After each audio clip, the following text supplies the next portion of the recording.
Good Thursday morning, everybody. I'm Jared Klein coming to you live from the NBC29 Digital Desk with the Morning Rush. Let's start things off this morning with this story. Charlottesville City Council held its final work session last night on the new zoning ordinance.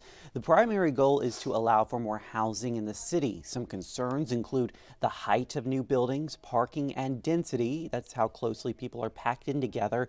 Council plans to hold a public hearing on the updated draft December 5th. Madison County leaders have agreed to sell the old Kriglersville Elementary. The buyer is the developer the Board of Supervisors previously said no to. A lawsuit was filed after that denial. The board says the best way to avoid litigation was to just go ahead and sell. The county has agreed to offer it to the developer for $25,000. Governor Glenn Youngkin was at UVA on Wednesday. He spoke about the importance of making college campuses an open space for expressing diverse ideas. The Republican says it's important to create an environment where conventional thinking can be challenged. The topic of free speech in higher education has been brought to the forefront amid the ongoing Israel-Hamas war. And take a look at this. Wintergreen Resort is taking advantage of our early blast of winter by making snow. Tubing will be open this weekend for the season, but snowboarders will have to wait a couple more weeks. If you are interested in watching the snowmaking progress, Wintergreen has mountain cameras up showing the progress.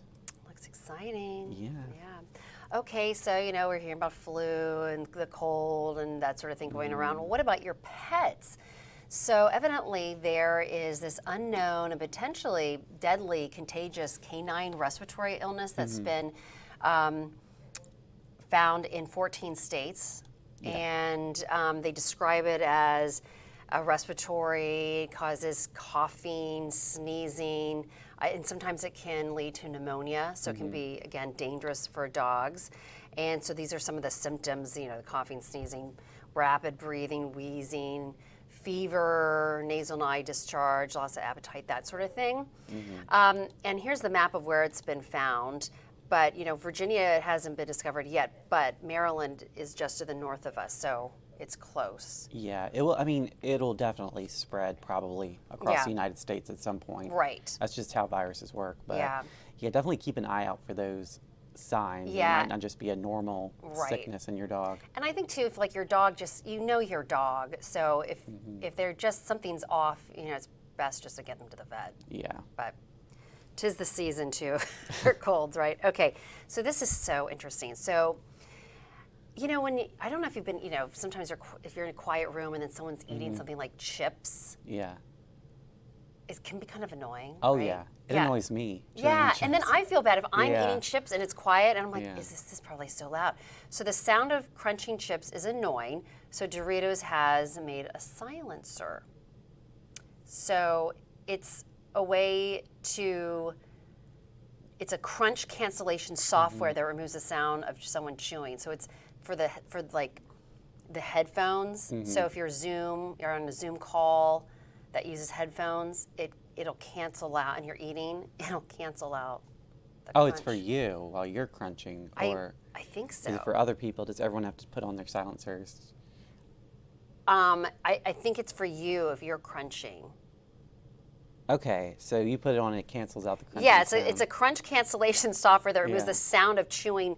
Oh, so I guess from any voice, you're right, in the chat. So if it's like a Zoom call, it was created by gamers, for gamers. Gamers, okay. I was about to say, can you not wait to chew on a chip while you're at a work meeting? You're like, I just have to have that chip right now. So I guess if you're a gamer and you're like eating chips That and you're makes playing, sense, it cancels that out I for everybody imagine else. listening to people chewing on chips while you're gaming. No, that sounds miserable. Oh. Yeah. So that's definitely, sounds like a good idea. It does, right? It's a thing. It's a thing. Yeah.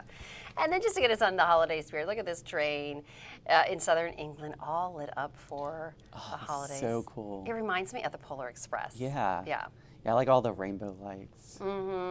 Okay, so do you like colored trees or white lights? Oh my gosh. Okay, so this is a debate in my household. So I think white little lights are so beautiful. Yeah. But when I was a kid, I grew up with the big colored bulbs. Yeah. And so when we started having kids, we decided we want them to have like the big colored bulbs for our children. But this year we made the switch back to the little white lights, and the kids love that.